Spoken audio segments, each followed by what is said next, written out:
In this example, we'll use the Ford-Fulkerson algorithm to find the maximum flow from source to sink in this network. So we start with the initial solution, which is given by 0 flows along all the arcs. So let me specify the current flows here in front of the capacity for every arc. So we have 0 flows everywhere. And then we are going to update these flows at every iteration. So the iteration of the algorithm starts with a labeling procedure. So in the labeling procedure, we start with the source. So say we label the source, right? And then we are trying to label the next nodes to which we can push some flow through the available arc capacities. So let's say from source I could push some flow to node 1, right? So right now I have a 0 flow on this arc and I have the capacity of 7, so I can push up to 7 units this way, right? So therefore I can label node 1 by pushing the flow from source. Alright, so once we labeled 1, we are trying to label a next node which will take us a step closer to the sink. So we can push some flow from 1 to 3, alright, because again here we have 0 flow on this arc right now and the capacity is 6, so I could push up to 6 units from 1 to 3, okay, and this way I label node 3. And then from 3 I could label the sink, and our goal is actually to label the sink and to send some flow from source to sink through this path that we used in our labeling procedure. So this is what we call the augmenting path, and we can augment the current flow by adding some more flow through this path, right? Now once we found the augmenting path, we need to determine the amount of the augmenting flow that we can send through this path. And that flow is determined by the smallest remaining capacity among all the arcs in the path, right?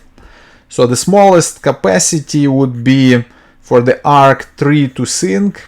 We only can send 2 units of flow here, right? So therefore we are going to send 2 units of flow along the path from source to 1 to 3 to sink.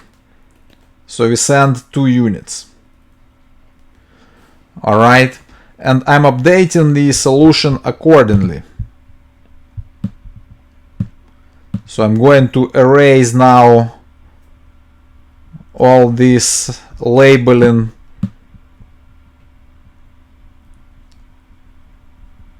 the trace of labeling that we have done, right? So I'm just going to update the flows now, because now we completed the first iteration, so we sent 2 units of flow along this path here.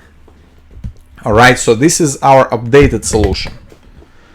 So next we start the labeling process for the second iteration. So we label the source, and from the source we are trying to find another path to sink through which we can send some additional flow. And then there are a bunch of possibilities here. Let's just pick some path that we can find. So we could go from source to 2, then from 2 to 4, right? So then from 4 to sink. So this way we are going to label the sink, and then we need to determine again the augmenting flow, which will be again the smallest available capacity among all the arcs in this path here. And we can see that the bottleneck arc will be from source to 2 of the capacity 3. So we are going to send 3 units of flow through this path. So you'll go from source to node 2 to 4 to sink, and we are going to send 3 units of flow through this path. Alright, so let me remove again the labeling here, and we'll update the flows. Now the flow on this arc is 3, on this arc it's 3, and on this arc it's 3. Alright, so now, so far we are able to send 5 units of flow from source to sink, right? So next, we are starting the third iteration. So this was the first iteration, the second iteration.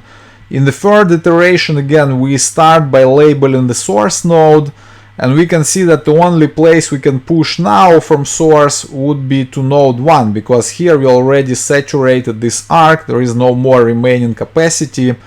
Then from node 1 there are possibilities. I could either go this way or this way. So let's go again through arc 1, 3 as we did in the first step. So we can send up to 4 units this way, right? And then from 3, now I cannot go to sync because again this arc is saturated, but I can go from 3 to node 2. Alright, so far I labeled all these nodes, and I can continue by labeling node 4 from node 2, because again I can push some flow from 2 to 4, right? So we can label 4, and then from 4 we can label the sync. Now in this path we are looking at the available capacities for the arcs, and we see that we can push up to 5 units from source to 1, then 4 units from 1 to 3, then 3 units from 3 to 2, 5 units from 2 to 4, right, and 5 units from 4 to sync. So we can see that the bottleneck arc would be from 3 to 2, and we can send only up to 3 units through that arc, right?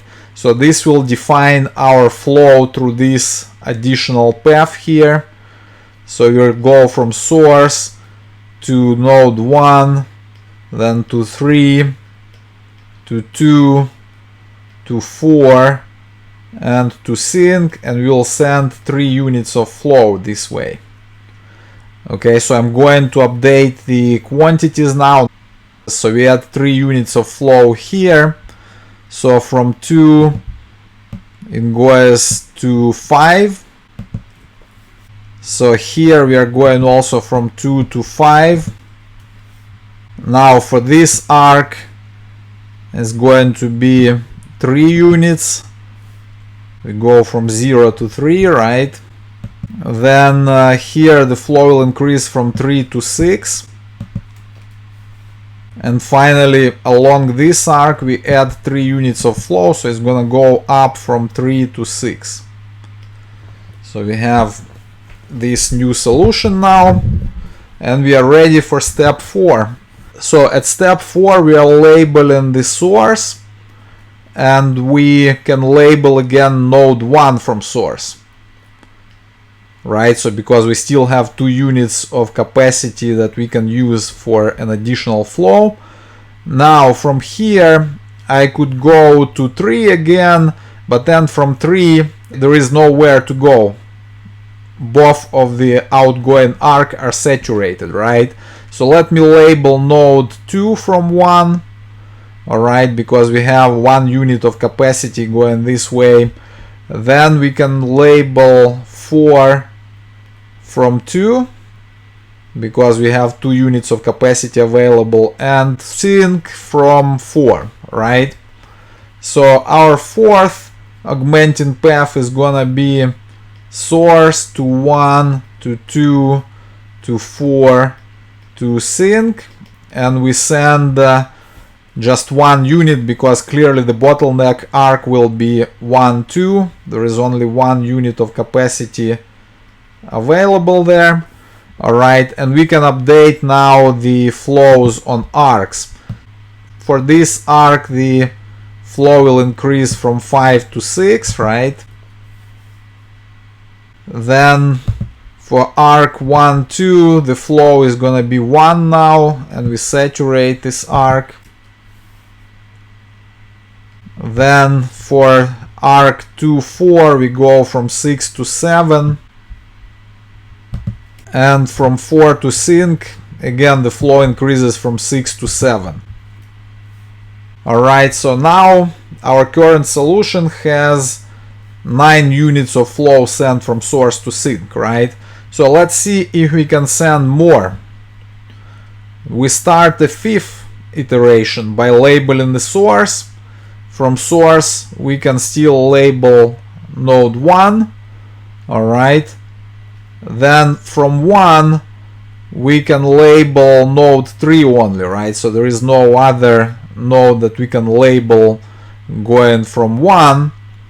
Okay, so but then from 3 it looks like we are stuck now. There is no more capacity for us to move the flow, right?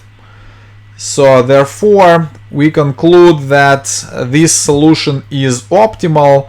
And now if you look at the cut between the nodes that we were able to label and the nodes that we are not able to label, so the cut will be separating these 3 nodes from these 3 nodes, right?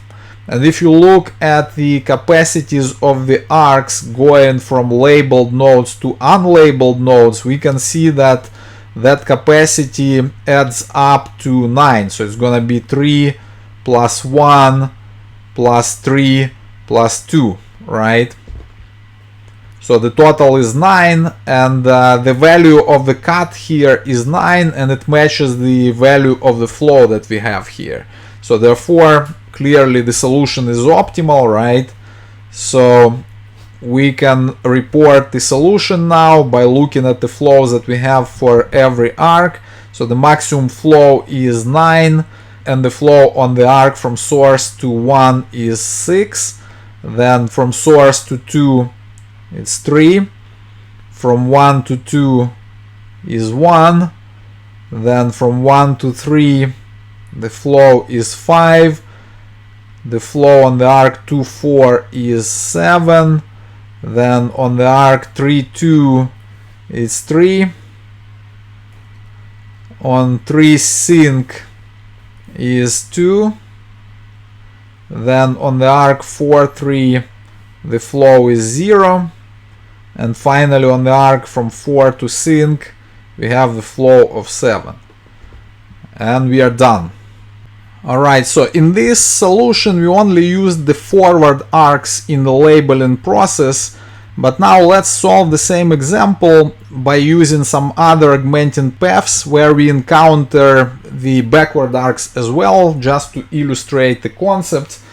Alright, so in this case let's look at some other augmenting paths. So we saw that in our solution the flow along this arc here from 4 to 3 was 0, right?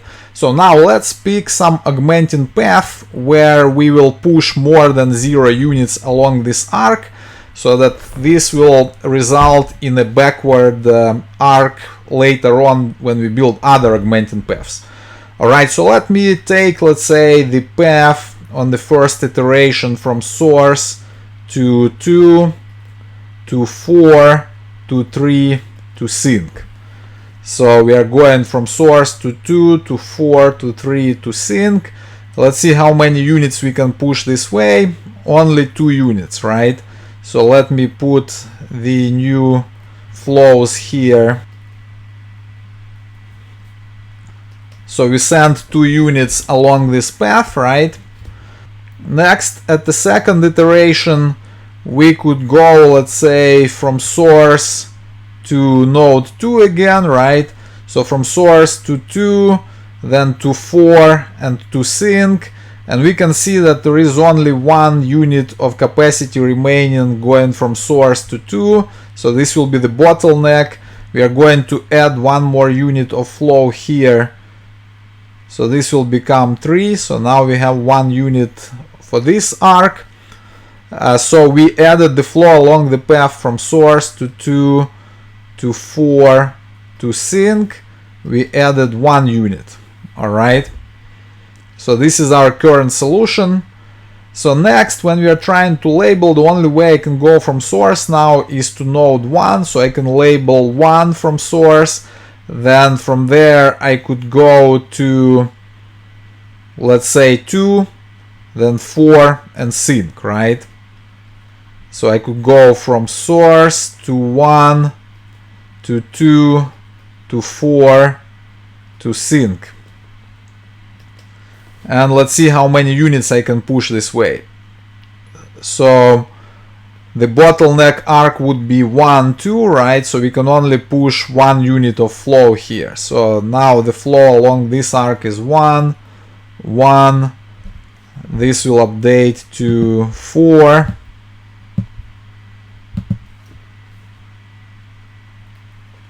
And then the flow on the arc from 4 to sink will be 2 now. So this was 1 unit of flow.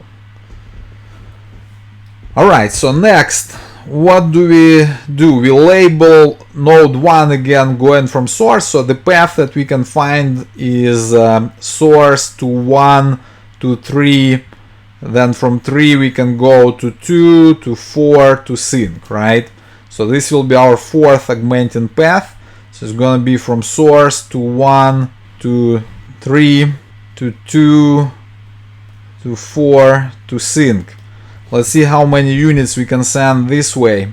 So up to 6 here, up to 6 here, up to 3. So 3 is the bottleneck so far. Then up to 4 units here, up to 6 units here. So 3 is our bottleneck. So we are going to add 3 units of flow this way. So this will update to 4. And then we have 3 units here, 3 units here. Then we add 3 units here, it becomes 7. And 3 more from 4 to sink, we have 5 here. Alright, so this is our updated solution, and now we are ready for the 5th iteration. So from source we label 1. Now the only way I can go from 1 would be to node 3. Alright, so we were avoiding backwards arcs as much as we could. So now I label 3. From 3 I don't have any forward arcs, but now I have a backward arc, right? So I could push some flow back through this arc here. So right now I have 2 units of flow here. I could push these 2 units back, and then from 4 I could push them to the sink, right? So now we can go along this path including the backward arc. So our 5th augmenting path will be from source to 1 to 3 to 4 through the backward arc right here, right? And then to sink. Okay, so and in this case, when we try to determine the bottleneck for backward arcs, we can push up to the amount of how much flow we have on that arc right now. So we have 2 units of flow, so for this arc we cannot push back more than 2 units, right? So from this arc we can push up to 3 here, up to 2 here, and up to 3 here. So this backward arc happens to be the bottleneck, right? So you can push up to 2 units through this path. And now we just need to update the flows on all the arcs. So here we'll have 6 units now, right? Because we are adding 2 units of flow. Here we have 5 units. Then for the backward arc we actually push these 2 units back, so it goes down from 2 to 0. Alright, we subtract 2, and then here we add 2 units of flow, so we are gonna get 7 here. Right, and we can see that we got the same solution as we had before when we didn't use any backward arcs. So you see, we could have a different set of augmenting paths, we still get the same solution.